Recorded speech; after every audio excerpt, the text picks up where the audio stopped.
আমাদের আলোচ্য বিষয় হচ্ছে ফৌজদারি কার্যবিধি আইনের 144, 145 থেকে 148 এবং এবং আরও একটা ইন্টারেস্টিং পড়া আজকে আমাদের আছে প্রিভেন্টিং পুলিশ, যেটা আমাদের মোস্ট ইম্পর্টেন্ট পর বিভাগীয় পদোন্নতি পরীক্ষা।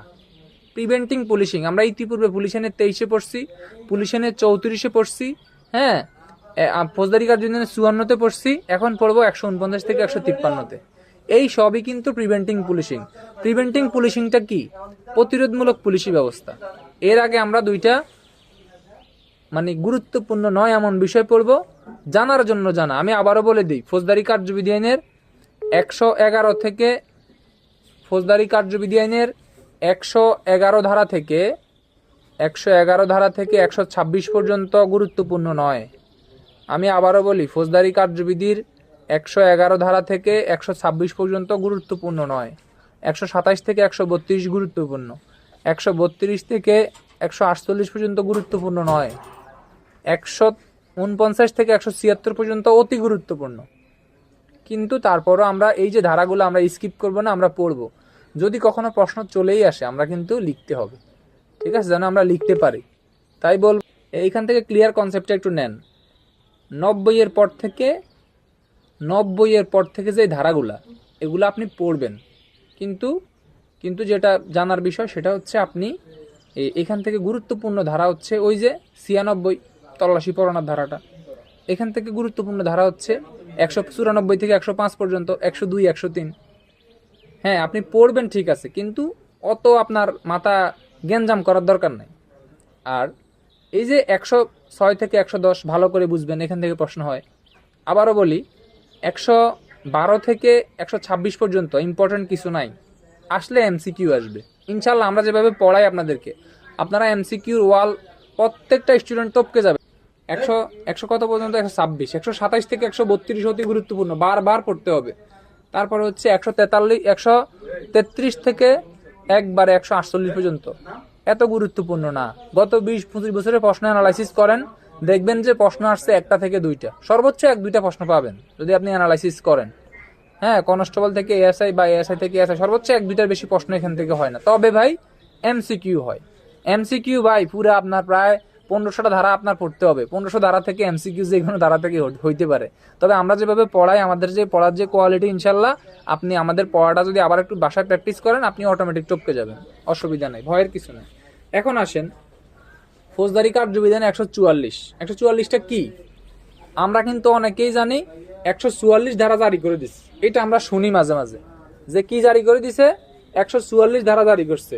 আরো শুনি যে জরুরি আদেশ জারি করছে, আরো শুনি সান্ধ্য আইন জারি করছে। এই যে আমরা কথাগুলা শুনি, এগুলা সবই কিন্তু 144 ধারা জারি করা বা 144 ধারা। এখানে আমরা আরো শুনি কি 144 ধারা জারি করছে, ওই স্থানে কেউ যাইতে পারবে না। এই যে আমরা এগুলা শুনি, এগুলা কিন্তু সব আপনার 144 ধারার গল্প। তাহলে 144 ধারা মূলত কি? 144 ধারাটা মূলত হচ্ছে জরুরি আদেশ। জরুরি আদেশটা কি? একটা জায়গার মধ্যে হচ্ছে মানুষ প্রবেশ করতে পারবে না, জনসাধারণ যাইতে পারবে না। হ্যাঁ, এই কারণে ওই জায়গায় বিশৃঙ্খল হইতে পারে, বেআইনি সমাবেশ হইতে পারে, দাঙ্গা হাঙ্গামা হইতে পারে।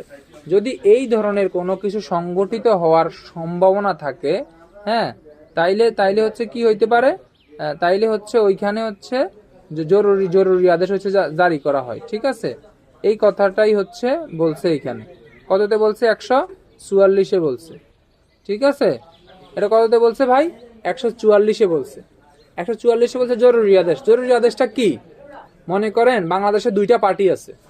একটা পার্টি হচ্ছে, বাংলাদেশে কয়টা পার্টি আছে ভাই? 2টা পার্টি আছে। একটা হচ্ছে হেলাল পার্টি আর একটা হচ্ছে দেওয়ান পার্টি। এবং এখন হেলাল পার্টি বলতেছে আগামী মঙ্গলবার হচ্ছে তারা বিকাল 4টার সময় এই মনে করেন সোহরাওয়ার্দী উদ্যানে তারা সমাবেশ করবে। কয়টায়? বিকাল 4টায়।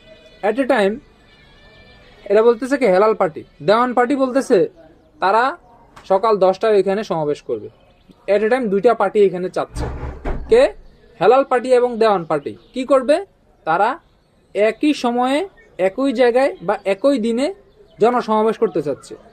এই যে তারা দুইটা দল একই সময়ে একই জায়গায় একই দিনে জনসমাবেশ করতে চাচ্ছে, তখন তখন ওই জায়গার মধ্যে বিশৃঙ্খলা হইতে পারে, দাঙ্গা হাঙ্গামা হইতে পারে, মানুষের জীবন নাশ হইতে পারে, মানুষ গুরুতর আহত হইতে পারে, প্রাণ নাশ হইতে পারে, মানুষ আহত হইতে পারে, মানুষ নিহত হইতে পারে।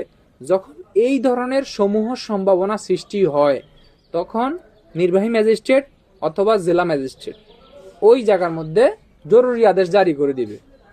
কি জারি করে দিবে ভাই? জরুরি আদেশ জারি করে দিবে। কিভাবে জারি করবে?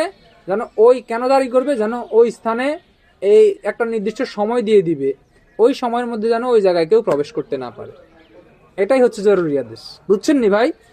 এখন আসেন আমরা এটার একটু মেইন বইয়ের ভাষায় একটু পড়ি, মেইন বইয়ের ভাষায় বা আইনের ভাষায় একটু পড়ি। এতক্ষণ তো আমরা নিজেদের ভাষায় পড়ছি, এখন যদি আমরা একটু আইনের ভাষায় পড়ি, দেখেন আইনের ভাষায় এখানে কি বলছে। আইনের ভাষায় এখানে এই কথাটাই আপনাদেরকে একটু হচ্ছে আইনের ভাষায় বললে দেখবেন আরো সহজ মনে হচ্ছে। বলতেছে কি, একই স্থানে একাধিক দল, হ্যাঁ, বা মতের লোক যদি সমাবেশ করতে চায়, হ্যাঁ, তাহলে সেখানে আইন শৃঙ্খলার অবনতি ঘটতে পারে। আরো বলছে, বা গণ উপদ্রবের সৃষ্টি হইতে পারে, জীবন নাশের হুমকি থাকতে পারে, দাঙ্গা হাঙ্গামার সৃষ্টি হইতে পারে, সে বেআইনি সমাবেশের সৃষ্টি হইতে পারে। সেক্ষেত্রে ওই স্থানে কেউ সমাবেশ করতে পারবে না, কেউ প্রবেশ করতে পারবে না মর্মে হচ্ছে জেলা ম্যাজিস্ট্রেট বা ক্ষমতাপ্রাপ্ত কোনো নির্বাহী ম্যাজিস্ট্রেট যে আদেশ জারি করেন তাকেই জরুরি আদেশ বলে। বুঝছেন নি ভাই? ধারা কত? ধারা ফৌজদারি কার্যবিধি 144, পিআরবি 134। ঠিক আছে, এই কথাটাই আমাদের এখানে জরুরি আদেশে বলছে। এখন জরুরি আদেশ নিয়ে আর কারো কোনো আশা করি মাথা ব্যথা নাই। এখন এইখানে আরো কিছু কথা বলছে। এই যে জরুরি আদেশটা সে জারি করছে, এই জরুরি আদেশের কিছু কার্যক্রম আছে। সে জরুরি আদেশটা 144-1 জরুরি আদেশটা সে দিছে, 144-2 আইসা বলছে এই যে জরুরি আদেশটা সে দিছে, দেওয়ার পরে সে কি করলো? সে মনে করেন এই দেওয়ান পার্টির যে প্রধান, দেওয়ান পার্টি, ওই যে দুইটা দল, দেওয়ান পার্টি আর হেলাল পার্টি, দেওয়ান পার্টির প্রধান আজকে বিকাল 4টা বাজে এখানে আসছে। কে? দেওয়ান পার্টির প্রধান আজকে বিকাল 4টা বাজে বা আগামীকালকে বিকাল 4টা বাজে ওই স্থানে যাবে। তখন ম্যাজিস্ট্রেট কি করবে? জরুরি আদেশে উল্লেখ করে দিবে লিখিতভাবে যে দেওয়ান পার্টির প্রধান, সহকারী প্রধান, উপপ্রধান, উপসহকারী সম্পাদক, হ্যাঁ, সাংগঠনিক সম্পাদক, কোষাধ্যক্ষ, অর্থ সম্পাদক, এরকম অনেক পদ থাকে না? এই ধরনের ব্যক্তি যারা আছে এদের নাম সে উল্লেখ করে দিবে। তারা আগামীকালকে, এবং এদের মতের সাথে যারা একমত পোষণ করে, এই দেওয়ান পার্টির সাথে যারা একমত পোষণ করে, তারা কেহ আগামীকালকে 10টা থেকে পরবর্তী নির্দেশ না দেওয়া পর্যন্ত ওই স্থানে প্রবেশ করতে পারবে না। আদেশটা কিন্তু এইরকমই থাকবে। তখন এই আদেশটা তো 144-1 দিয়ে দিছে। দিয়ে দেওয়ার পরে 144-2 বলছে সমন জারি করার মতো ওদের কাছে আদেশটা নিয়ে যাবে। 144-2 যদি ওদেরকে না পায়, তাহলে তাহলে তাদেরকে আদেশটা যদি তাদের সমন জারি পদ্ধতি যদি না জারি করতে পারে, তাহলে কি করবে? লটকাইয়া আদেশটা জারি করবে। এটা কততে বলছে? এটা বলছে আরো 144-2 দেখবেন আরো অনেক অনেক কথা বলা আছে ভাই। এইখানে বলছে যে আপনার ওই যে এইখানে বলছে আপনার ওই জমি, এখানে বলছে কি, এইখানে বলছে যে কোন স্থানে যে ঘটনাটা ঘটছে, হ্যাঁ, এই স্থানে যারা কি করে, যারা হচ্ছে ওই স্থানে গেছে, ওই স্থানে যাওয়ার পরে মনে করেন আদেশটা জারি করতে গেছে, জারি করার জায়গা দেখতেছে ওই স্থানে তো একাধিক লোক। এখন এই নির্দিষ্ট যে ব্যক্তিদের কথা উল্লেখ করে দিয়েছে তাদের উপরে আদেশটা জারি করা যাইতেছে না। মনে করেন দেওয়ান পার্টির প্রধান আছে, দেওয়ান পার্টির সহকারী প্রধান আছে, উপপ্রধান আছে, এদের উপরেই আদেশ দিছে। এরা পরবর্তী নির্দেশ দেওয়া পর্যন্ত এরা ওই স্থানে প্রবেশ করতে পারবে না, ওই স্থানে কোনো সমাবেশে অংশগ্রহণ করতে পারবে না। এখন তাদের এমন একটা পরিস্থিতি তৈরি হয়েছে, ওদের উপরে আদেশটা জারি করা যাচ্ছে না। তখন মাইকে ঘোষণা দিয়ে একতরফা ভাবে আদেশটা জারি করে দেওয়া যাবে যে পরবর্তী নির্দেশ দেওয়া না পর্যন্ত দেওয়ান পার্টির যত লোক আছে তারা এই স্থানে প্রবেশ করতে পারবেন না।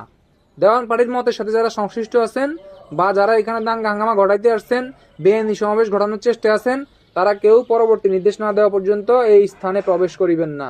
এই স্থানে ম্যাজিস্ট্রেট 144 ধারা জারি করেছেন, একতরফা ভাবে আদেশটা জারি করা যাবে। এই কথাটাই হচ্ছে মূলত বলছে আপনার কততে? 144-2। 144-3 বলছে মনে করেন আপনি সৌরার্দি উদ্যানে আপনি কি করলেন? 144 ধারাটা জারি করলেন। এখন সৌরার্দি উদ্যানের পাশে দোকান আছে, পাট আছে, বাণিজ্য কেন্দ্র আছে, মার্কেট আছে, স্কুল আছে, কলেজ আছে, তাই বলে তো পুরা সৌরার্দি এলাকার মানুষ ওইখানে প্রবেশ করতে পারবে না, বিষয়টা এমন না। বিষয়টা হচ্ছে ওই যে দেওয়ান পার্টি আর ইয়া পার্টি, হেলাল পার্টি, এই পার্টির যারা ঘন ঘন ওই এলাকায় ঘোরাফেরা করে তাদের উপরেই মূলত 144 ধারার আদেশটা কার্যকর হবে। আর বাকি যারা প্রাত্যহিক কাজের জন্য যাওয়া আশা করে এদের উপরে এই জিনিসটা কার্যকর করা আপনার যাবে না। এটা বলছে কত? 144-এর 3-এ। 144-এর 4-এ বলছে এই যে মনে করেন আপনি আদেশটা এখানে জারি করছেন, হ্যাঁ, তাদের মধ্যে যদি কোনো ক্ষতিগ্রস্ত ব্যক্তি আবেদন করে, আপনি 144 ধারায় আপনি আদেশটা কি করলেন ভাই, আপনি জারি করলেন। জারি করার পরে এইখানে মনে করেন যে কোনো একজন ব্যক্তি ক্ষতিগ্রস্ত হইল 144 ধারা জারি করার পরে, হ্যাঁ, এই যে ক্ষতিগ্রস্ত যে ব্যক্তি, ওই ব্যক্তি যদি আপনারা আবেদন করে ম্যাজিস্ট্রেটের কাছে যে এই যে 144 ধারাটা জারি করা হয়েছে, এক্ষেত্রে স্যার মনে করেন আমার কথার কথা ওইখানে মনে করেন যেই এলাকার জন্য জারি করছে ওই এলাকার যেই সকল ব্যক্তিগুলা থাকবে ওগুলোর মধ্যে যেই ব্যক্তি ক্ষতিগ্রস্ত হয়েছে তার উপরে তিনি কি করবেন, তিনি একটা আবেদন করবেন ম্যাজিস্ট্রেটের কাছে। ম্যাজিস্ট্রেটের কাছে আবেদন করলে ম্যাজিস্ট্রেট যদি সন্তুষ্ট থাকে যে না ব্যক্তিটা আসলেই ক্ষতি হয়েছে, ব্যক্তিটার ক্ষতিগ্রস্ত হয়েছে, ম্যাজিস্ট্রেট যদি এটা সন্তুষ্ট প্রকাশ করেন তখন ম্যাজিস্ট্রেট কি করবেন, ম্যাজিস্ট্রেট হচ্ছে এই ব্যক্তির আবেদন ক্রমে তিনি কি করতে পারবেন, তিনি হচ্ছে আদেশটি বাতিল করতে পারবেন। যে 144 ধারা জারি করছে ইতিপূর্বে ওই আদেশটাই বাতিল করতে পারবেন। এটা বলছে 4-এ। 144-এর 5-এ বলছে, আরো বলছে আদেশের বিরুদ্ধে, অর্থাৎ আপনি ম্যাজিস্ট্রেট 144 ধারা আদেশ আপনি জারি করে দিয়েছেন, এখন এই আদেশের বিরুদ্ধে যদি কেউ উচ্চ আদালতে যদি আপিল করে যে এইটা সে মানে না, তার সমাবেশটা আইনি সমাবেশ ছিল, আপনি সেটা বেআইনি সমাবেশে ডাইভার্ট করে দাঙ্গা হাঙ্গামা হইতে পারে এরকম মর্মে আপনি কি করছেন, আপনি সেখানে 144-এর 1-এ আপনি এই জরুরি আদেশ জারি করে দিয়েছেন। কিন্তু 144-এর 5-এ বলছে যে না, এই আদেশের বিরুদ্ধে যদি কেউ মহামান্য হাইকোর্টে যদি আপিল করে তখন মহামান্য হাইকোর্ট কি করবে, ওই হচ্ছে 144 ধারার আদেশের বিরুদ্ধে হচ্ছে কি দিবে, আদেশের বিরুদ্ধে রায় দিবে যে না এই আদেশটি 144-এর 1-এর আদেশটি হচ্ছে সঠিক ছিল না। তখন এই আদেশের বিরুদ্ধে যেই ম্যাজিস্ট্রেট হচ্ছে কি দিছে 144 ধারার আদেশ জারি করছে, ওই ম্যাজিস্ট্রেটে যদি এই আদেশটি দেখানো হয়, হ্যাঁ, তখন তিনি কি করবেন, 144 ধারার আদেশটি বাতিল করে দিবেন। এটাই হচ্ছে কততে, এটাই হচ্ছে 144-এর 5-এ। 144-এর হচ্ছে 6-এ বলছে আদেশটি জারির পর মৃত্যু বা গুরুতর জখম বা আঘাতের আশঙ্কা না থাকলে আদেশের মেয়াদ, অর্থাৎ এক কথা 144 ধারায় ম্যাজিস্ট্রেট যে আদেশটা জারি করছে, হ্যাঁ, যাই কিছু ঘটুক না কেন, যদি কারো মৃত্যু বা গুরুতর আঘাতের আশঙ্কা না থাকে তাহলে কি হবে, তাহলে হচ্ছে এই আদেশটা 2 মাসের অধিককাল ওইখানে প্রযোজ্য হবে না। অর্থাৎ সোহরাওয়ার্দী উদ্যানে যে আদেশটা দিছে 144 ধারা জারি করতে, এটার সর্বোচ্চ মেয়াদ হবে 2 মাস। এমসিকিউ আমি মেন বই ধরে পড়াবো, আগে একটু হিডিংসটা বলে নেই। এখন 144-এর 7-এ বলছে যে উপরোক্ত ঘটনায় যাই কিছু ঘটুক না কেন, এই যে 144-এর 1 থেকে 6 যাই কিছু ঘটুক এগুলা মহানগর এলাকার জন্য প্রযোজ্য নয়। যদি ডিএমপি সিএমপি এলাকায় হয় প্রত্যেকটা আইনের জন্য আলাদা আলাদা অধ্যাদেশ আছে, প্রত্যেকটা মেট্রোর জন্য আলাদা আলাদা অধ্যাদেশ আছে, ঠিক আছে। এখন এইখানে আরো বলছে যদি ডিএমপির জন্য হয় ডিএমপির 25, 26, 27 অন্য আইনেরও এরকম সিমিলার ধারা আছে। এই ধারাগুলাতেই মূলত হচ্ছে ম্যাজিস্ট্রেট 144 ধারা জারি করতে পারবে, ঠিক আছে।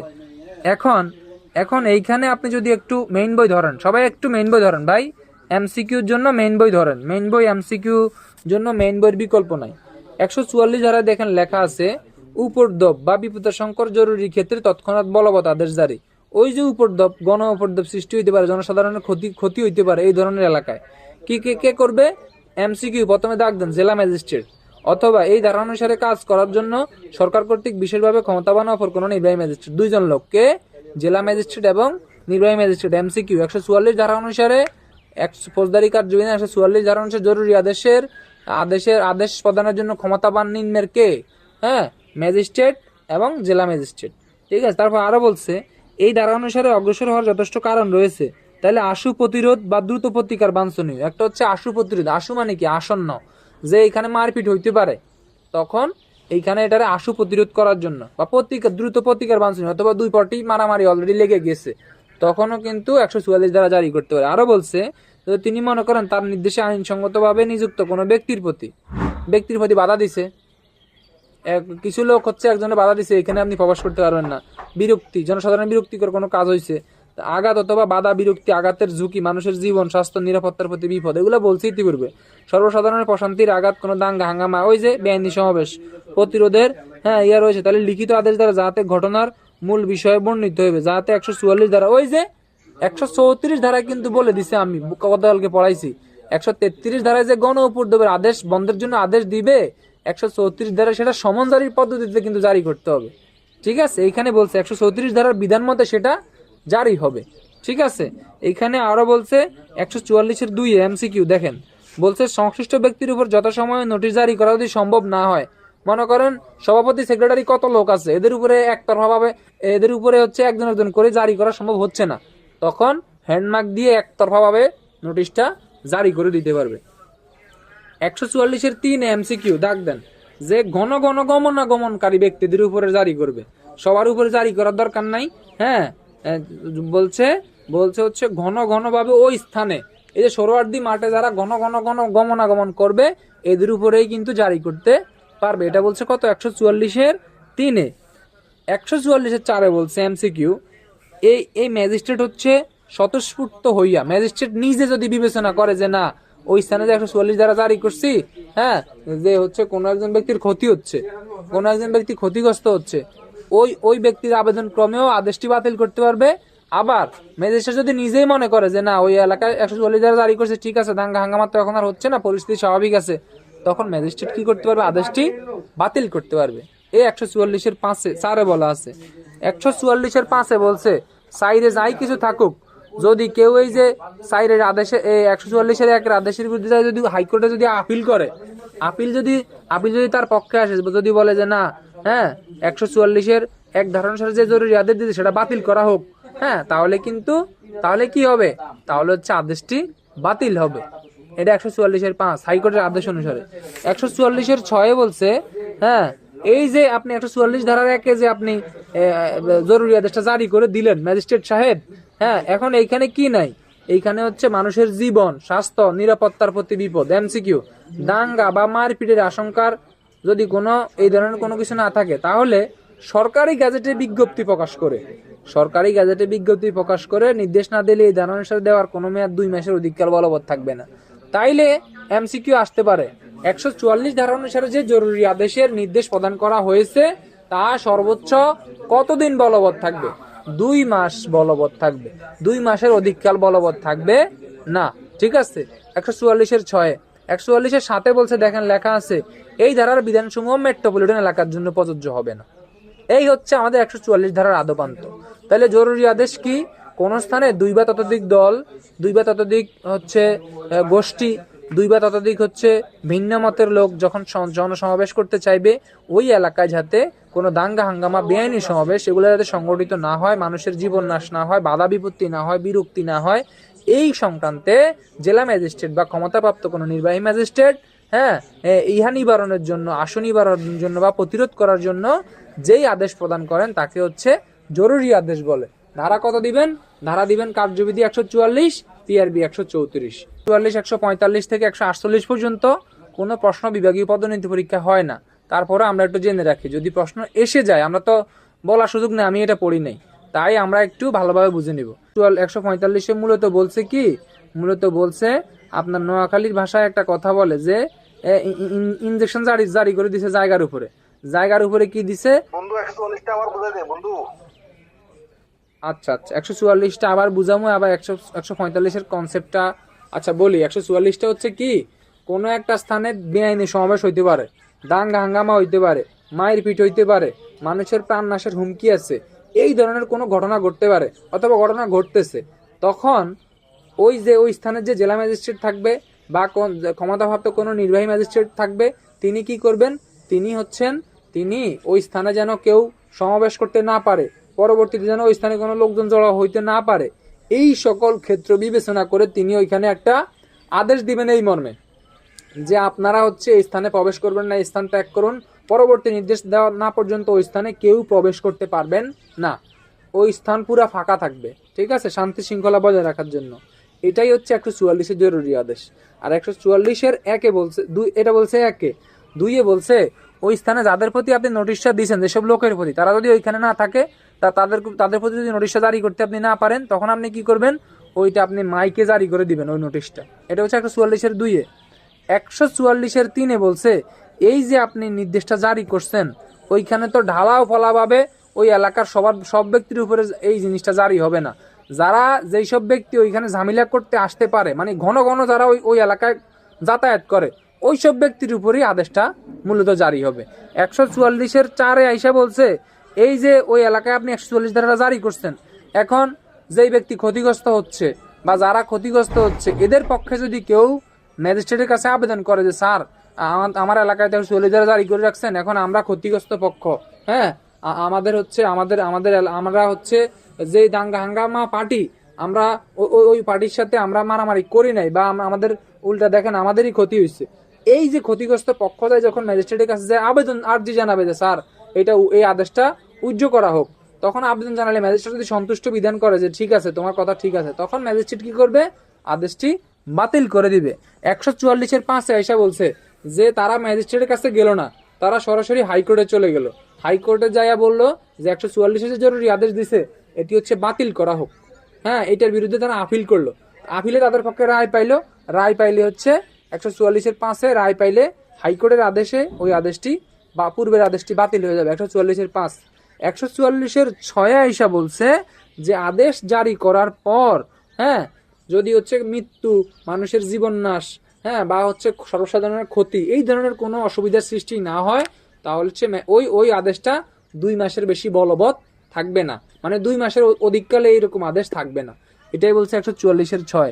7-এ বলছে এই যে 1 থেকে 6-এর যে ঘটনাগুলো, এগুলা মেট্রো এলাকায় প্রযোজ্য হবে না। এটা হচ্ছে 144-এর কত 7। এখন আসেন 145-এ বলছে ইনজাংশন, মানে নোয়াখালী ভাষায় এটারে বলে ইন্ডেশন, মানে জায়গার উপরে ইনজাংশন মারা। ঠিক আছে, 144 থেকে প্রশ্ন আসতে পারে জরুরি আদেশ কাকে বলে, হ্যাঁ, জরুরি আদেশ কাকে বলে। তারপরে প্রশ্ন আসতে পারে জরুরি আদেশের ক্ষেত্রে একটি জরুরি আদেশ জারির পদ্ধতি সমূহ। 144 ধারা থেকে আরো প্রশ্ন আসতে পারে, হ্যাঁ, দুই পক্ষ যখন হচ্ছে বেআইনি সমাবেশ বা হচ্ছে এই ধরনের দাঙ্গা হাঙ্গামা সৃষ্টি হয়, তখন হচ্ছে ম্যাজিস্ট্রেট কি রূপ প্রিভেন্টিভ অ্যাকশন নিতে পারে। 144-এ কিন্তু প্রিভেন্টিভ অ্যাকশন নিবে ম্যাজিস্ট্রেট। 133 থেকে মনে রাখেন, 133 থেকে 148 পর্যন্ত যে ঘটনাগুলো, এগুলা কিন্তু মূলত ম্যাজিস্ট্রেটের প্রিভেন্টিং অ্যাকশনের কথা বলা হয়েছে, প্রতিরোধমূলক ব্যবস্থা। আমি কিন্তু আমার নোটে দিয়ে দিছি এগুলো আপনাদেরকে, আপনারা পড়লে জানতে পারবেন। ঠিক আছে, আমার নোটটা খোলেন, দেখবেন ওইখানে লেখা আছে এই যে ম্যাজিস্ট্রেট যে প্রতিরোধমূলক ব্যবস্থা নিচ্ছে, অপরাধের প্রতিরোধমূলক ব্যবস্থা আসতে পারে, হ্যাঁ, দাঙ্গা হাঙ্গামা প্রতিরোধে, বেআইনি সমাবেশ প্রতিরোধে ম্যাজিস্ট্রেট কখন প্রতিরোধমূলক ব্যবস্থা নিতে পারে, তখন কিন্তু ভাই আপনারা 144 ধারা থেকে লেখা শুরু করতে হবে। আপনার প্রশ্ন আসতে পারে গণ উপদ্রব নিরসনে ম্যাজিস্ট্রেট কখন প্রতিরোধমূলক ব্যবস্থা গ্রহণ করতে পারে, প্রশ্ন তখন কিন্তু 133 থেকে আপনারে লেখা শুরু করতে হবে। ঠিক আছে, এইখান থেকে যদি প্রশ্ন আসে, এই ধরনের প্রশ্ন আসতে পারে, ইন্সপেক্টরশিপে আসছে, সেটা কি যে দুই দল, দেওয়ান পার্টি এবং হেলাল পার্টি একটি স্থানে হচ্ছে সমাবেশ করতে চাইলে, হ্যাঁ, ম্যাজিস্ট্রেট সেখানে জনসাধারণের হচ্ছে জীবন নাশের হুমকি বা প্রাণ নাশের হুমকি বা মানুষের ক্ষয়ক্ষতি হইতে পারে মর্মে হচ্ছে যে আদেশ দেয় সেই আদেশের কার্যকারিতা কি, অথবা হচ্ছে যেই প্রতিরোধমূলক ব্যবস্থা নেয়, হ্যাঁ, সেটার পদ্ধতি লিখুন। এই যে তখন আপনারা 144 ধারা দিয়ে কিন্তু উত্তর করতে হবে। এইখান থেকে প্রশ্ন আসলে এইরকম প্রশ্নই আসবে। তবে বেসিক্যালি এসআই নিরস্ত্র পরীক্ষার প্রশ্ন কিন্তু এইখান থেকে হয় না। এইখান থেকে প্রশ্ন হয় হচ্ছে আপনার এইখান থেকে প্রশ্ন যেগুলো আমাদের হয় সেগুলো হচ্ছে এমসিকিউ। ঠিক আছে, এটাই আপনার হচ্ছে কোথাতে বলছে ভাই, এটাই হচ্ছে আপনার 100 কততে বলছে, 144-এ বলছে। 145-এ কি বলছে, 145-এ বলছে যে ইনজাংশন জারি করে দেওয়া। ইনজাংশনটা কি ভাই, 144-এ আপনি যে কোনো দল, ব্যক্তি, মত, এই ধরনের ব্যক্তির উপরে আপনি করলেন।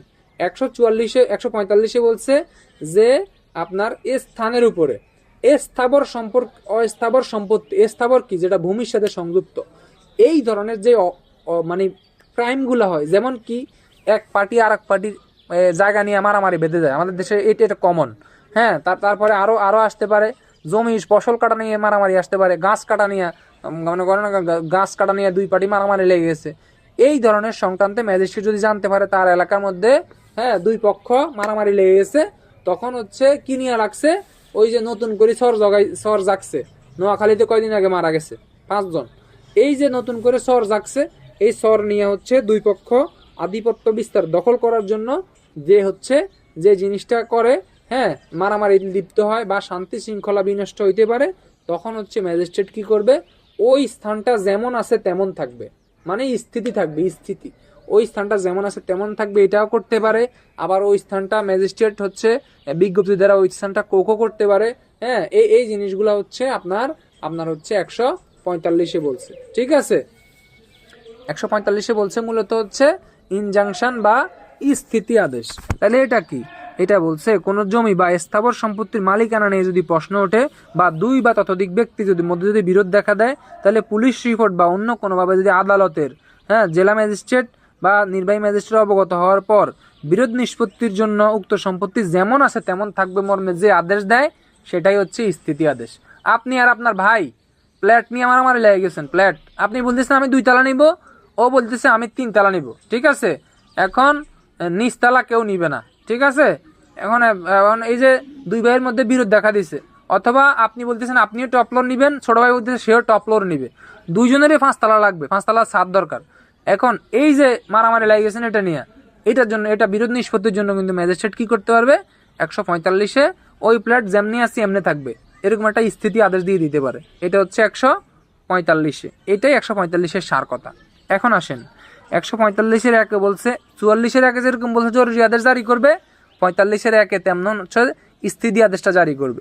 45-এর 2-এ বলছে এগুলা যদি হচ্ছে জমি দখল, ওই একই কথা, জমি দখল, পানি দখল, বাজার বা মৎস্য খামার, হ্যাঁ, ফসল কাটা দখল সংক্রান্ত হচ্ছে নোটিশ দিবে। ওই যে মূলত ঘটনাটা কি, মূলত ঘটনাটা হচ্ছে 145-এর 1-এ যেই ঘটনাটা ঘটছে, হ্যাঁ, এগুলা মূলত হচ্ছে এই ধারার উদ্দেশ্য কি কি, কোথায় হচ্ছে জমি বা পানি নিয়ে সমস্যা দেখা দিছে, পানির দখল নিয়ে, এক কল থেকে সবাই পানি খায়, এটা নিয়ে ঝামেলা বেঁধে গেছে, হ্যাঁ, অথবা একই জমি নিয়ে দুজনে মালিকানা দাবি করতেছে, ঝামেলা বেঁধে গেছে, দোকান নিয়ে ঝামেলা বেঁধে গেছে, মৎস্য খামার নিয়ে ঝামেলা বাঁধছে, ফসল এ বলতেছে এই জমির ধান আমার, সরজব্বর থানায় যখন আমি খাটছি তখন এই বিষয়টা বেশি হয়েছে, এক পক্ষ ধান চাষ করে আর এক পাশে আইসা কইতেছে এই ধান আমার, কিন্তু যে চাষ করে সে ভোগ করতে পারে না।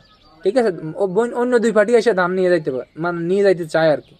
তখন এই যে অন্যান্য দ্রব্য, উৎপন্ন দ্রব্য সম্পর্কে যদি কোনো ঝামেলা হয়, তখন 144-45 ধারা হচ্ছে ম্যাজিস্ট্রেট কি দিবে, ম্যাজিস্ট্রেট হচ্ছে ওই স্থানে স্থিতি আদেশ দিবে যে না, ধান যেমনি আছে, জমি যেভাবে আছে ওইভাবেই থাক, আগে এটার বিরোধ নিষ্পত্তি হোক। এটাই বলছে 144-এর 1, এবং 144-এর 2 বলছে কোন কোন বিষয়ের উপরে হবে। 144-এর 3-এ আইসা বলছে যে ওই যে একই কথা, সমন জারির পদ্ধতিতে হচ্ছে স্থিতি আদেশটা জারি করতে যাইবেন, যে স্থানের উপরে ওই স্থানের ব্যক্তিদেরকে বলবেন যে এই বিষয়ে আপনাদের উপরে তো, আপনাদের জমির উপরে স্থিতি আদেশ জারি হয়েছে, হ্যাঁ, তখন যাই ওদেরকে আপনি পাইলেন না, আপনি না পাইয়া কি করবেন, ওই যে সমন জারি মতো লটকায় এটাই আদেশটা জারি করে দিবেন। 144-এর 4-এ বলছে যে হেলাল ভাই আর দেওয়ান ভাই, 2 ভাইয়ের মধ্যে জায়গা লইয়া সমস্যা হয়েছে, মানে প্লাট লইয়া ঝামেলা লাগছে, বা একটা জমি 60 শতকের একটা জমি নিয়ে ঝামেলা লাগছে। এখন 2 ভাইয়ের তো অভিযোগ, এই অভিযোগটা ম্যাজিস্ট্রেট কি করবে, তাদের উভয় পক্ষকে পড়ে নিজে শোনাবেন যে কার কি অভিযোগ, তারপর উভয় পক্ষ আবার ম্যাজিস্ট্রেটকে বলবে। এটা হচ্ছে 144-এর 4-এ। এবং এখানে আরো বলছে কি, দখল স্থির করার জন্য যদি প্রকৃত মালিক না পাওয়া যায়, অর্থাৎ হেলাল কইতেছে জায়গা আমার, আবার দেওয়ানে কইতেছে জায়গা আমার, উভয় পক্ষ কইতেছে জায়গা দুইজনের, এখন ম্যাজিস্ট্রেট কিন্তু সিদ্ধান্তে পৌঁছাইতে পারতেছে না জায়গাটা মূলত কার, তখন ম্যাজিস্ট্রেট কি করবে, ম্যাজিস্ট্রেট ওই সম্পত্তিটা কি করতে পারবে ভাই, ওই বিষয়বস্তুটা হচ্ছে ক্রোক করতে পারবে। এখন আরো একটা কথা এখানে আছে, মনে করেন 2 মাস আগে জায়গাটার মালিক ছিল হেলাল, কিন্তু 2 মাসের মধ্যে দেওয়ান আইসা কি করছে, হেলালের ওইখান থেকে লাঠি চন্ডা দিয়ে পিটা সিটা করে ওইখান থেকে তুলে দিয়া কইছে এই জায়গা আজকে থেকে আমার। এখন এই 2 মাসের মধ্যে নব্য আবার অন্যদিকে নিয়েন না ভাই, এই যে নব্য মালিক হয়ে গেছে দেওয়ান, কিন্তু পূর্বে মালিক ছিল কে, হেলাল, গত 30 বছর থেকে মালিক আছে হেলাল, কিন্তু হেলালরে হঠাৎ করে এসে উড়াই দিছে নব্য মালিক দেওয়ানে। আদালত তদন্ত করে দেখছে যে না, কথা তো সত্য, তখন ম্যাজিস্ট্রেট কি করবে, ম্যাজিস্ট্রেট ওই যে পুরাতন যে মালিক ছিল হেলাল, তাকেই ওইটার হেলালে ওই সম্পত্তির দখলদার হিসেবে গণ্য হবে। এটা বলছে 144-এর কথা, 144-এর 4-এ। 144-এর 4-এ আরো একটা কথা বলছে, এই যে 2 পক্ষ যে মারামারি লেগে গেছে, কিন্তু আদালত নির্ধারণ করতে পারতেছে না মূলত এটার মালিক কে, তখন আদালত কি করবে, ওই সম্পত্তিটা আদালত ক্রোক করে ফেলতে পারবে। এটা 144-4 বলা আছে।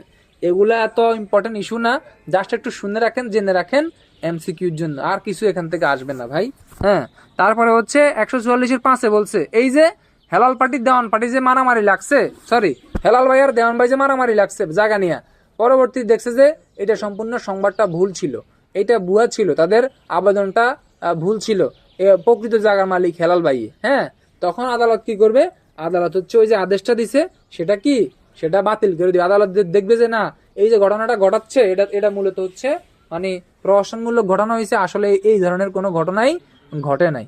কি বলছি কথা বুঝছেন নি ভাই? যদি এই ধরনের কোনো কিছু দেখে তাইলে আদালত কি করবে, তাইলে আদালত হচ্ছে আপনার ওই যে বলবে কি, বলবে যে না এই ধরনের কোনো ঘটনায় মর্মে আদালত আদেশটি বাতিল করে দিবে। 6 বলছে 144-6 আইসা কি বলছে, 6 অনেক কথা বলছে ভাই, এত পেছাপেছির দরকার নাই। মূলত মেইন পয়েন্টটা হচ্ছে আদালত হচ্ছে উভয় পক্ষের মতামত শোনার পরে দলিল মানে বিষয়বস্তু পর্যালোচনা করে সাক্ষ্য প্রমাণ নিয়ে দেখবে যে প্রকৃত দখলদার কে, যে প্রকৃত দখলদার তারে আদালত দখলদারিত্বটা বুঝাই দিবে। এটা বলছে 144-6। 144-6 আরো বলছে, আর 144-7 বলছে যে হেলাল ভাই আর হচ্ছে দেওয়ান ভাই যে জায়গা জমি লইয়া ঝামেলা লাগছে, তাদের হেলাল ভাইয়ের ছেলে হয়েছে ইসরাফিল।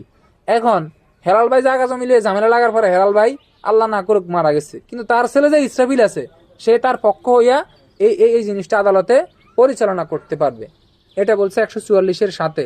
144-8 বলছে কি বলছে ভাই, যদি এই যে হেলাল ভাই আর দেওয়ান ভাই যে জায়গা লইয়া মারামারি লাগছে, ওইখানে ধান আছে মনে করেন 200 মন, এখন এটা নিষ্পত্তি হওয়া পর্যন্ত তো ওই ধান নষ্ট হয়ে যাইতে পারে, পানিতে ডুবে যাইতে পারে, তখন আদালত কি করবে, আদালত হচ্ছে ওই যে ক্ষয়শীল পচনশীল যদি কোনো দ্রব্য থাকে আদালত কি করবে, আদালত সেটি বিক্রয় করে দিতে পারবে, নিলামে বিক্রয় করে বিক্রয়লব্ধ অর্থ আদালতের কাছে আদালত জমা রাখবে। পরবর্তীতে বিরোধ নিষ্পত্তি হইলে যেই পক্ষ জিতবে ওই পক্ষের এই অর্থটা প্রদান করবে। এটা বলছে 144-এর কত 8। 144-9 বলছে এই যে আদালত 144 ধারায় এত কিছু ঘটতেছে, 145-এ বলছে এই যে এত ঘটনা ঘটতেছে ভাই, 145-এর ভিতরে হঠাৎ করে মুক্তি 44 চলে আসে, কেউ মাইন্ড করেন না আবার। এখন এত ঘটনা চলতেছে, এর মধ্যে যদি হচ্ছে কি হয়, এর মধ্যে যদি কোনো সাক্ষী আছে না, কোনো সাক্ষীর আদালত কি করতে পারবে, কোনো দলিল বা কোনো কিছু জানে এই মামলা সংক্রান্তে, তখন আদালত এই ধরনের ব্যক্তিদেরকে হচ্ছে সমন দিয়ে হাজির করতে পারবে। এটা হচ্ছে 144-9। 144-10 বলছে এই যে 107 ধারায় যে আদালত কি নেয়, ওই যে শান্তি রক্ষার মুসলেখা নেয়, দুই পক্ষ গণ উপদ্রব করছে, তাদের কাছ থেকে আদালত হচ্ছে শান্তি রক্ষার মুসলেখা নিছে, তারা হচ্ছে দাঙ্গা হাঙ্গামা করতে পারে। হ্যাঁ, এই জন্য আদালত কি নিছে, শান্তি রক্ষার মুসলেখা নিছে। কিন্তু 145-10 আইসা বলছে যে না, আপনি 144-এর এইসব কার্যক্রম 145-এর এইসব কার্যক্রম করতে গেলেও 107 ধারাটা আইসা বাধা হয়ে দাঁড়াবে না, আপনার কার্যক্রমটা চলতেই থাকবে। আপনি যদিও আদালতের কাছে 107 ধারা মোতাবেক শান্তি ভঙ্গ করতে পারবেন মর্মে আপনি কি দিছেন, আপনি মুসলেখা দিয়ে আসছেন, শান্তি ভঙ্গ করবেন না মর্মে মুসলেখা দিয়ে আসছেন, তারপরও আপনার যদি স্থাবর সম্পত্তি সংক্রান্ত কোনো ঝামেলায় আপনি পড়েন, তখন আপনি কিন্তু কি করতে পারবেন, আপনি হচ্ছেন এই যে মানে আপনি আপনার ঘটনা হচ্ছে চালা যাইতে পারবেন, মানে আপনার বিরুদ্ধে যে ইয়াটা আসছে এটা আপনি অভিজ্ঞতার লড়ে যাইতে পারবেন। এই কথাগুলো আমাদের বেসিক্যালি 145-এ বলছে। তবে আমাদের এখানে 2টা পয়েন্ট মনে রাখতে হবে, মূলত কয়টা, 2টা পয়েন্ট। সেটা কি, সেটা হচ্ছে 144 এবং 45 ধারার যে মূল পয়েন্টগুলো, 144-1, 145-1, জরুরি আদেশ কি, স্থিতি আদেশ কি। যখন কোনো স্থানে হচ্ছে ইয়া হয়, বেআইনি সমাবেশ, দাঙ্গা হাঙ্গামা, মানুষের জীবন নাশের হুমকি, এই ধরনের প্রশ্ন এসে দাঁড়ায়, তখন ওই স্থানে হচ্ছে যেন কেউ সভা সমাবেশ করতে না পারে মর্মে ম্যাজিস্ট্রেট যে আদেশ দেয় সেটা হচ্ছে জরুরি আদেশ। আর 145-এ বলছে কোনো স্থাবর সম্পত্তি নিয়ে 2 বা ততোধিক ব্যক্তির মধ্যে যখন হচ্ছে ঝামেলার সৃষ্টি হয়, দাঙ্গা হাঙ্গামার সৃষ্টি হইতে পারে বা মারামারি বা প্রাণনাশের আশঙ্কা দেখা দেয়, তখন হচ্ছে ম্যাজিস্ট্রেট ওই সম্পত্তি যেমন আছে তেমন থাকবে মর্মে যে আদেশ দেয় সেটা হচ্ছে স্থিতি আদেশ। এই হচ্ছে আপনার জরুরি আদেশ আর স্থিতি আদেশ। এইটা নিয়ে হচ্ছে রাজনীতি করার কিছু নাই, পেঁচাপেচি করার কিছু নাই। এখন আসেন 146 ধারায় কি বলছে। 146 ধারায় বলছে আপনি দেওয়ান ভাই আর আপনি হচ্ছেন এই যে হেলাল ভাই, আপনারা 2 ভাই কি করলেন, আপনাদের সম্পত্তি নিয়ে মারামারি লেগে গেছেন। মারামারি লেগে যাওয়ার পরে আদালত কি করছে, আদালত ওই সম্পত্তিটা ক্রোক করে ফেলছে, বলছে যে না, এই সম্পত্তির বিরোধ নিষ্পত্তি না হওয়ার আগ পর্যন্ত ওই সম্পত্তি আদালত হচ্ছে কি করবে, আদালতের আদেশে ওইটা হচ্ছে ক্রোক থাকবে। ওইটা কি ওইটার কেউ মালিকানা দাবি করতে পারবে না, এটা আদালতের অধীনে সম্পত্তিটা চলে যাবে। ঠিক আছে, আদালত ওই সম্পত্তিটা ক্রোক করে আদালতের অধিক্ষেত্রে ভুক্ত সম্পত্তিটা হয়ে যাবে। তবে ওই যে ইতিপূর্বে আমরা পড়ছি, যদি ক্ষয়শীল পতনশীল যদি কোনো দ্রব্য থাকে তাহলে সেটি আদালত কি করতে পারবে ভাই, সেটি আদালত হচ্ছে বিক্রয়ের আদেশ দিতে পারবে। এটাই হচ্ছে আমার 146। 147 বলছে, 146 বুঝছেন নি ভাই? এই 146 কি বুঝছেন? 146 বলছে কি, 146 বলছে এই যে আদালত 144 হচ্ছে 145 জরুরি আদেশটা জারি করছে। হ্যাঁ, জরুরি আদেশটা স্থিতি আদেশটা আদালত জারি করছে। জারি করার পরও আদালত মনে করতেছে যে বিরোধী ও সম্পত্তি দুই পার্টি যেহেতু ঝামেলা চলতেছে, এই সম্পত্তিটার বিরোধ নিষ্পত্তি হওয়ার আগ পর্যন্ত আদালত কি করবে, আদালতে ঠিক ক্রোক করে রাখবে।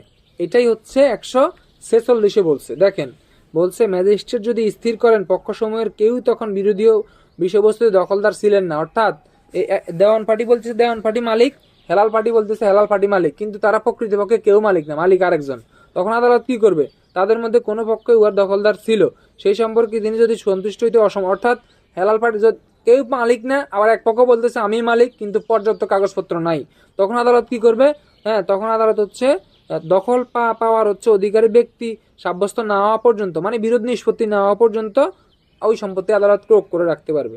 এমসিকিউ আরো এখানে আরো বলছে যে ম্যাজিস্ট্রেট যদি সন্তুষ্ট হন যে বিরোধীয় বিষয় সম্পর্কে আর হচ্ছে শান্তিভঙ্গের আশঙ্কা নাই, তাহলে তিনি যে কোনো সময় ক্রোক আদেশ প্রত্যাহার করে দিবেন, মানে যার মাল তারে ফেরত দিয়ে দিবে। ঠিক আছে, বা ক্রোক আদেশটা প্রত্যাহার করে দিবে। এই কথাটাই 100 কততে আছে, 146-এর 1-এ আছে। এইখানে আরো অনেক কথা বলছে, রিসিভার টিসিভার নিয়োগ করবে, এত পয়সাপাতির দরকার নাই।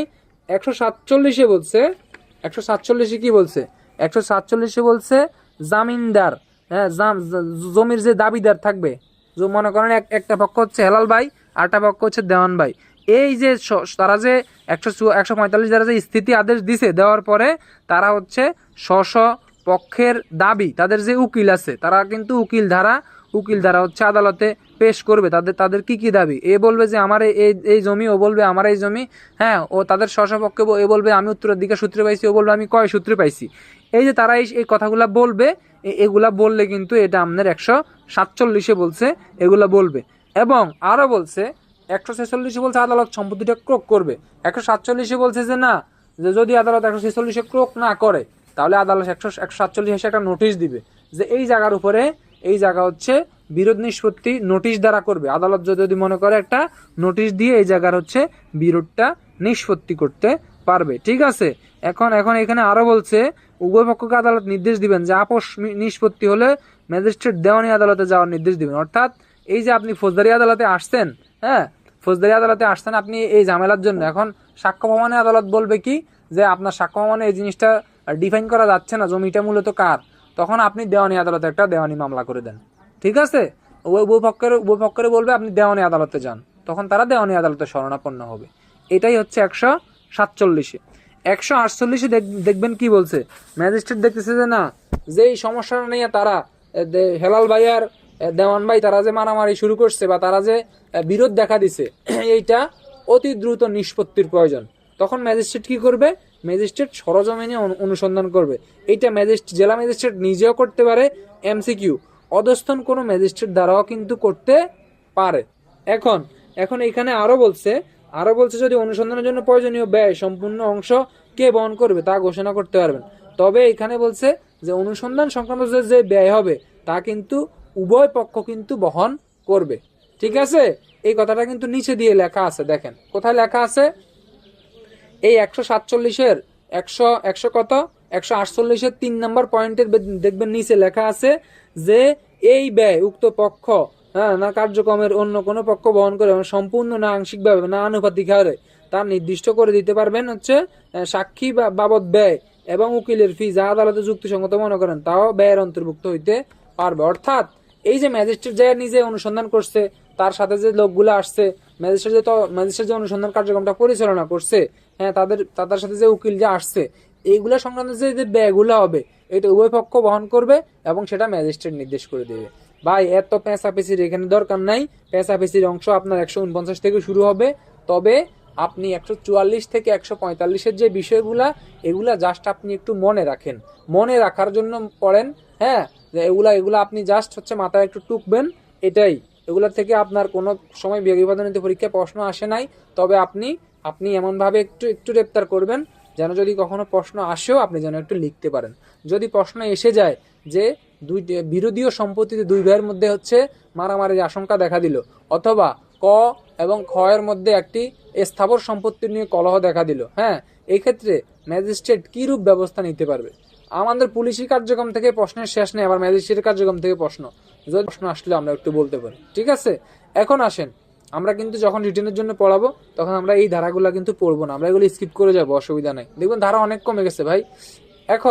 এখন এইখানে কি বলছে, এইখানে বলছে মূলত জরুরি আদেশ এবং স্থিতি আদেশ।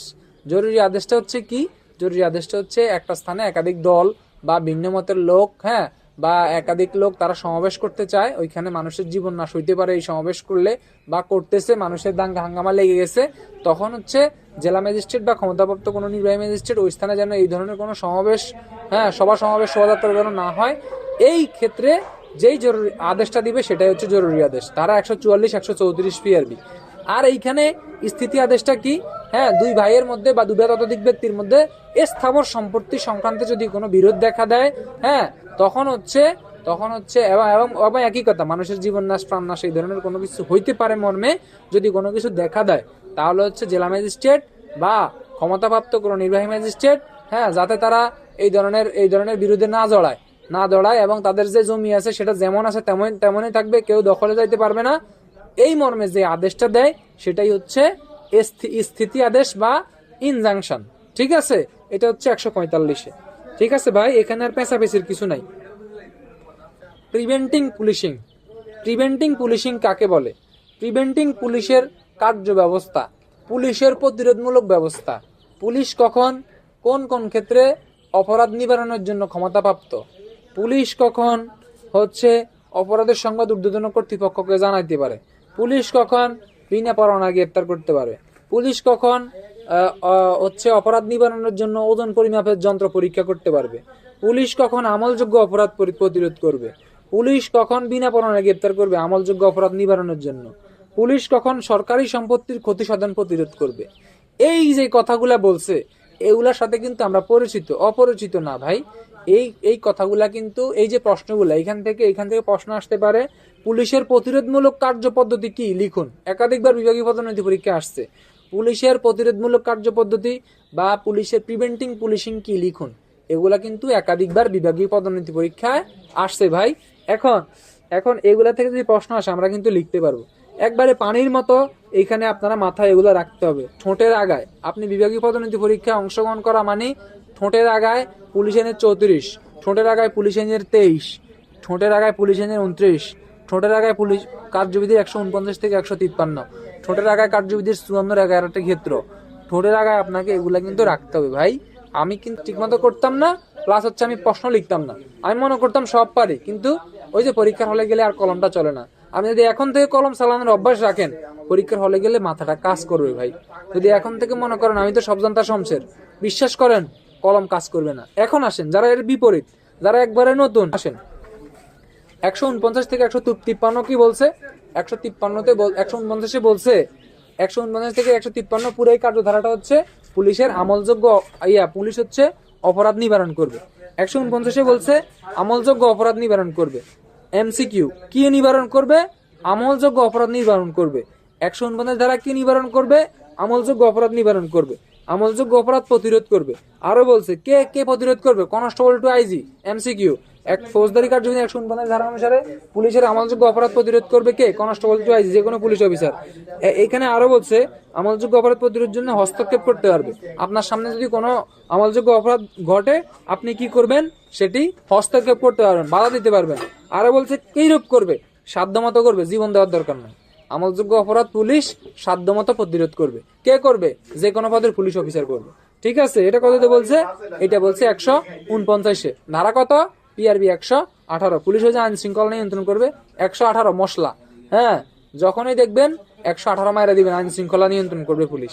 এখন 150 কি বলছে, আমরা ইতিপূর্বে পুলিশ আইনের 23 এটা পড়ে ফেলছি ভাই।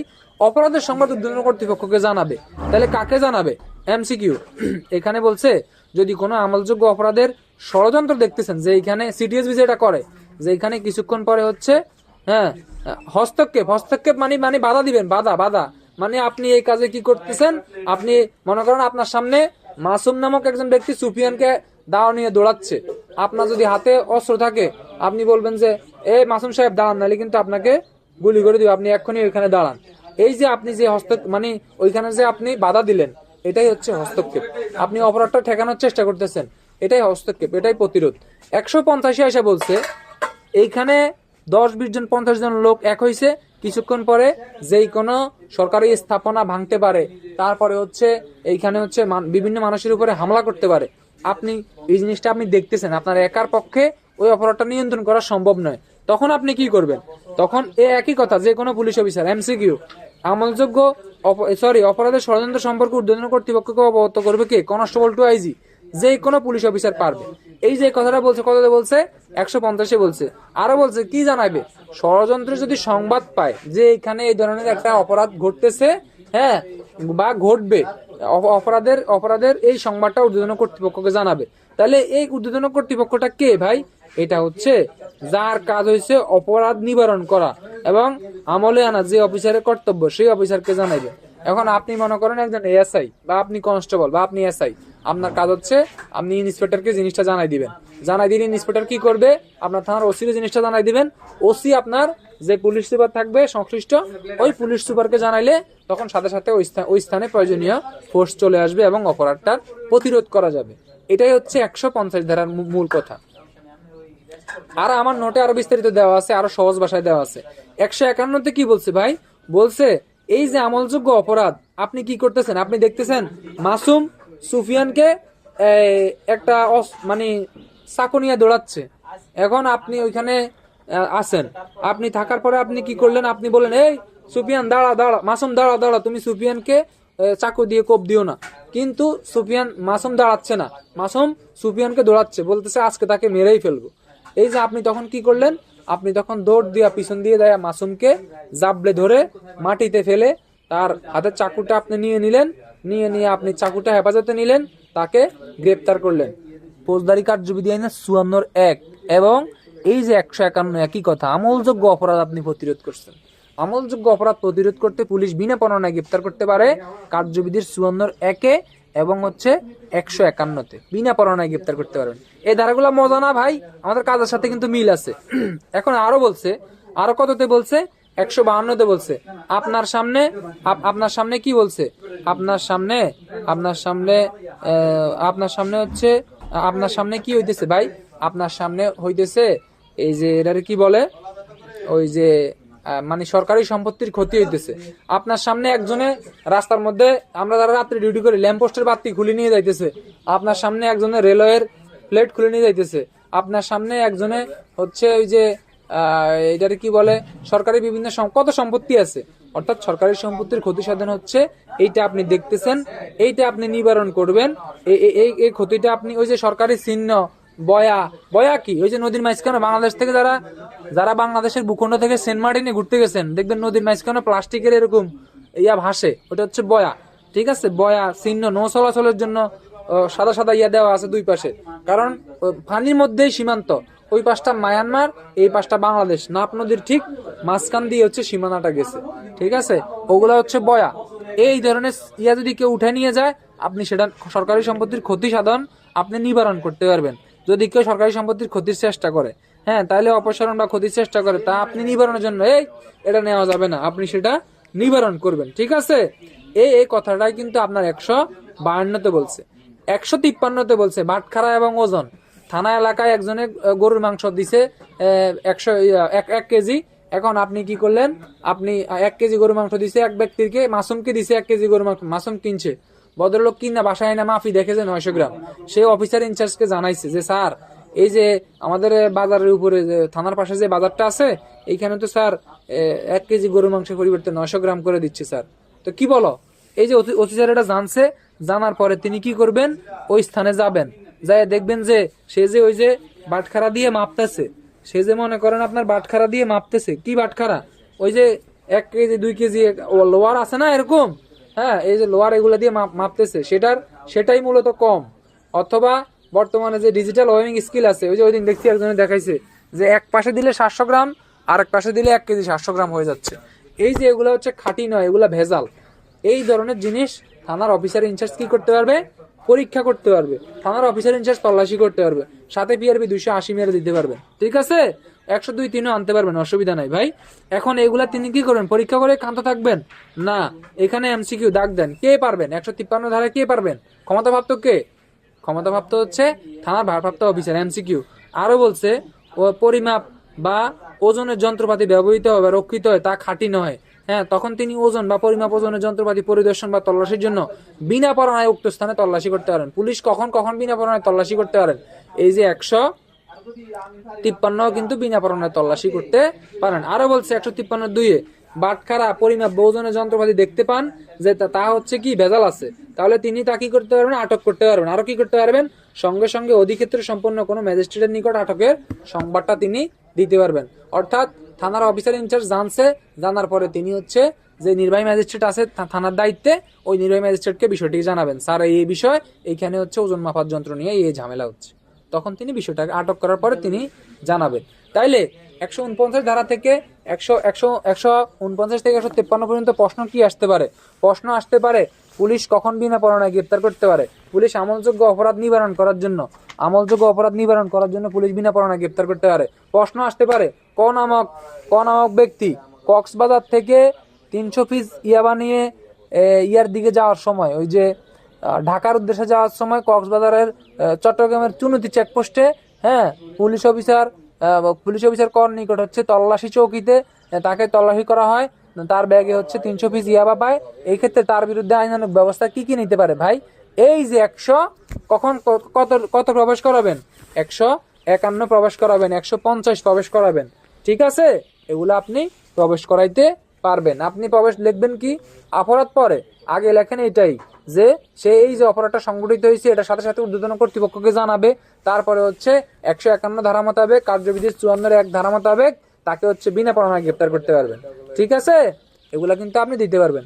এইখান থেকে আপনার আরো প্রশ্ন আসতে পারে, কি আসতে পারে ভাই, প্রশ্ন আসতে পারে যে পুলিশের প্রতিরোধমূলক ব্যবস্থা সমূহ লিখুন, পুলিশ অপরাধ প্রতিরোধের ক্ষেত্রে কি কি ব্যবস্থা নিতে পারে, পুলিশের প্রিভেন্টিং অ্যাকশন কি, প্রিভেন্টিং অ্যাকশন কাকে বলে, প্রিভেন্টিং অ্যাকশনের কার্যপদ্ধতি কি, সকল প্রশ্ন কিন্তু 149 থেকে 153 ধারা মেরে দিলেই আপনার গ্যাস করে উত্তর হয়ে যাবে, ঠিক আছে।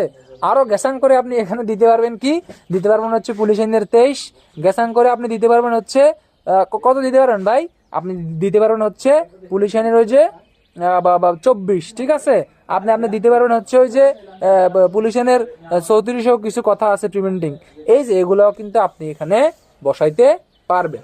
আমি কিন্তু এই প্রশ্নটা ইতিপূর্বে আপনাদেরকে লেখাইছি, ঠিক আছে, পুলিশের প্রতিরোধমূলক কার্যপদ্ধতি লিখুন, আমি কিন্তু আপনাদেরকে লেখাইছি ভাই, পুলিশ আইনের 23 3 4 5 এবং 8, ওই যে গ্রেপ্তারযোগ্য সকল ব্যক্তিকে আপনি গ্রেপ্তার করবেন, বিজ্ঞ আদালতে সোপর্দ করবেন, এগুলা কিন্তু আমি আপনাদেরকে লেখাইছি ভাই। অপরাধ অর্থাৎ পুলিশ যেই সকল ক্ষেত্রে যায় অপরাধ প্রতিরোধ করবে, যেই সকল কাজ করতে গিয়ে পুলিশ অপরাধ প্রতিরোধ করবে, পিআরবি কত দিবেন, পিআরবি মশলা, সব জায়গায় পুলিশ অপরাধ প্রতিরোধ করলে 118 ধারা দিয়ে 118 বিধি দিয়ে দিবেন, মশলা, ঠিক আছে, এটা কিন্তু মশলা, সাথে পিআরবি আরেকটা মশলা ঊর্ধ্বতন কর্তৃপক্ষকে জানাবে, পিআরবি 120, ঠিক আছে ভাই। এই যে কথাগুলো বলতেছি এগুলা কিন্তু বিভাগীয় পদোন্নতি পরীক্ষার জন্য খুবই কিন্তু ইম্পর্টেন্ট। এখন আসেন 149 থেকে 153 একটু রিভিশন দেই।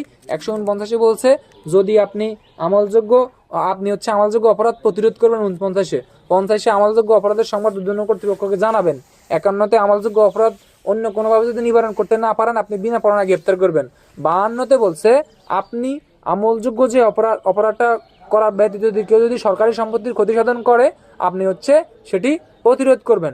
53 থানার ভারপ্রাপ্ত কর্মকর্তা কি দেখলো, তার থানা এলাকা হচ্ছে অবৈধ বাটখারা ইত্যাদি সংক্রান্তে কোনো ক্রাইম হচ্ছে, তখন সেটি তিনি বিনা পরোয়ানায় তল্লাশি করবেন এবং আটক করলে স্থানীয় ম্যাজিস্ট্রেটকে জানাবেন। এই ছিল আমাদের আজকের পড়া। তবে আমরা একটু পেছনে যাই, একটু রিভিশন দিয়ে দেই। আমাদের পড়া ছিল মূলত ফৌজদারি কার্যবিধান 144 থেকে 153 পর্যন্ত। 144 কি বলছে, 144 বলছে রিভিশনের পরে আমাদের আজকে ক্লাস শেষ। 144 বলছে যে জরুরি আদেশ, 145-এ বলছে স্থিতি আদেশ কোন কোন পদ্ধতিতে জারি করবে। 146-এ বলছে যে যে সম্পত্তিতে বিরোধ আছে বিরোধীয় সম্পত্তি আদালত চাইলে বিরোধ নিষ্পত্তি হওয়া পর্যন্ত আদালত প্রয়োগ করে রাখতে পারবে। 146। 147-এ বলছে কি, এই যে আদালত হচ্ছে প্রয়োগ ব্যতীত আদালত উভয় পক্ষকে একটা নোটিশ দিয়ে হচ্ছে ওই সম্পত্তি হচ্ছে বিরোধ নিষ্পত্তি করতে পারবে। 148-এ বলছে আদালত যদি মনে করে আদালত হচ্ছে যে এই জায়গা নিয়ে হচ্ছে জামিলা হচ্ছে খুব দ্রুত এটি নিষ্পত্তি করা প্রয়োজন, তখন 148 হচ্ছে ম্যাজিস্ট্রেট সরজমিনে অনুসন্ধান করতে পারবে। 149 থেকে 153 অধ্যায় 13 কার্যবিধির এইখান থেকেই প্রশ্ন বেশি হয়, সবচেয়ে বেশি বিভাগীয় পদোন্নতি পরীক্ষায় প্রশ্ন হয়, লিখে রাখেন। অধ্যায় 13, অধ্যায় 14 সবচেয়ে বেশি, এই যাবৎকালে সবচেয়ে বেশি প্রশ্ন হয়েছে অধ্যায় 13, অধ্যায় 14। তাই বলবো এগুলো একবারে ঠোঁটের এইখানে রাখবেন, এইখানে বলার আগে যেন মুখ দিয়ে বের হয়। 149-এ বলছে আমলযোগ্য অপরাধটা প্রতিরোধ করবে। 150-এ আমলযোগ্য অপরাধের সংবাদ উদ্বোধন কর্তৃপক্ষকে জানাবে ষড়যন্ত্রের সংবাদ। 151-তে বিনা পরোয়ানায় গ্রেপ্তার করবে। 152-তে যদি সরকারি সম্পত্তির ক্ষতিসাধন দেখে সেটা প্রতিরোধ করবে, ঠেকাবে, বাধা দিবে, গ্রেপ্তার করবে। 153-তে বলছে যদি থানা এলাকায় যদি অপরাধজনক বাটখারা ওজন পরিমাণ যন্ত্রমন্ত্র থাকে এগুলো হচ্ছে বিনা পরোয়ানায় তল্লাশি করবে, আটক করবে। এই হচ্ছে আমাদের